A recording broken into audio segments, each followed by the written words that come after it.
নমস্কার, বাঙালি ভুরিভোজ ঋতুতে তোমাদের সবাইকে স্বাগত জানাই। আজকে খুব সহজভাবে তোমাদের শিখিয়ে দেবো ছোলার ডাল কিভাবে করতে হয়। বাঙালির একটি প্রিয় খাবার নিরামিষ ছোলার ডাল, সেটাই আজকে তোমাদের শেখাবো। তাহলে চলো কি কি মশলা আমি ব্যবহার করছি সেটা আগে দেখিয়ে নিই। একটা তেজপাতা নিয়েছি, অল্প পরিমাণে গোটা ধনে, গোটা জিরে, দুটো দারুচিনি আর দুটো নিয়েছি ছোটো এলাচ আর দুটো নিয়েছি শুকনো লঙ্কা। এইটুখানি ফোড়নের জন্য ইউজ করব। ছোলার ডালটাকে আগে থেকে সিদ্ধ করে রেখে দিয়েছি। ছোলার ডালটা দেখো একটু কিন্তু গোটা আছে, আমি একদম গলিয়ে দিইনি।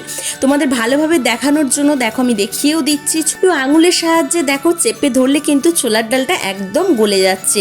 তো এইরকমই রাখার চেষ্টা করবে, তাতে ছোলার ডালটা স্বাদটা কিন্তু ভালো হয়। একদম গলে গেলে সেটা আবার খেতে একদমই ভালো লাগে না। এবারে দেখো কড়াইতে দিয়ে দিচ্ছি সর্ষের তেল দেবার পর আমি এবারে ফোড়নগুলো ইউজ করে নেবো। যে ফোড়নগুলো তোমাদের আগে দেখালাম, সমস্ত ফোড়ন একসঙ্গে দিয়ে আমি এটাকে ভালোভাবে হতে দেবো। ফোড়নটা কিন্তু ভালো করে হতে দিতে হবে, নাহলে ফোড়নের যে একটা সুগন্ধ আছে সেটা কিন্তু বেরোবে না। এবারে দেখো দিয়ে দিচ্ছি আদা বাটা। আদাটা আমি কিছুটা পরিমাণ নিয়েছি, আমার যেই পরিমাণে ছোলার ডাল সেই অনুযায়ী আমি আদাটা নিয়েছি। তোমরা তোমাদের পরিমাণ অনুযায়ী নিয়ে নিও। এবারে দেখো ছোলার ডালটা দিয়ে দিলাম, তার মধ্যে দিয়ে এবার একটু নাড়াচাড়া করে নেবো। মশলাটার সাথে ছোলার ডালটা একটু মিশিয়ে নেবো। খুব কম সময়ের মধ্যেই ছোলার ডালটা হয়ে যায়, বেশি কিছু একদম আমি ইউজ করি না। দেখো দিয়ে দিচ্ছি পরিমাণ মতো নুন, দিয়ে দিলাম পরিমাণ মতো চিনি। যেহেতু নিরামিষ ছোলার ডাল সেই জন্য চিনিটা অবশ্যই দিতে হবে। দিয়ে দিচ্ছি অল্প পরিমাণে হলুদ, দিয়ে দিচ্ছি অল্প পরিমাণে গুঁড়ো লঙ্কা। সবই আমি অল্প পরিমাণে দিচ্ছি, তোমরা তোমাদের পরিমাণ অনুযায়ী এটা দিয়ে দিও। দিয়ে দিচ্ছি জিরে গুঁড়ো, দিয়ে দিচ্ছি ধনে গুঁড়ো। এবারে দেখো দিয়ে দেবো গরম মশলা, যেটা আমার ঘরে তৈরি করা গরম মশলা, সেটাই আমি এখানে ব্যবহার করব।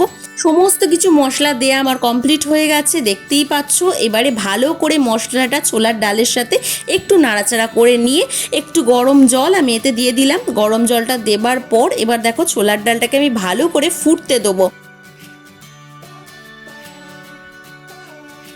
গ্যাসের ফ্লেমটা এখানে একটু মিডিয়াম রাখবে আর মাঝে মধ্যে এটা একটু নাড়াচাড়া করে নিও। আমার ছোলার ডালটা দেখো নামানো হয়ে গেছে, আমি সার্ভ করে দিয়েছি। এবার ওপর থেকে ঘি ছড়িয়ে দিচ্ছি, যেহেতু নিরামিষ সেই জন্য একটু ঘি দিচ্ছি। খুবই সিম্পলভাবে দেখে নিলে যে আমি কি সুন্দরভাবে ছোলার ডালটা খুব কম সময়ের মধ্যে তৈরি করলাম।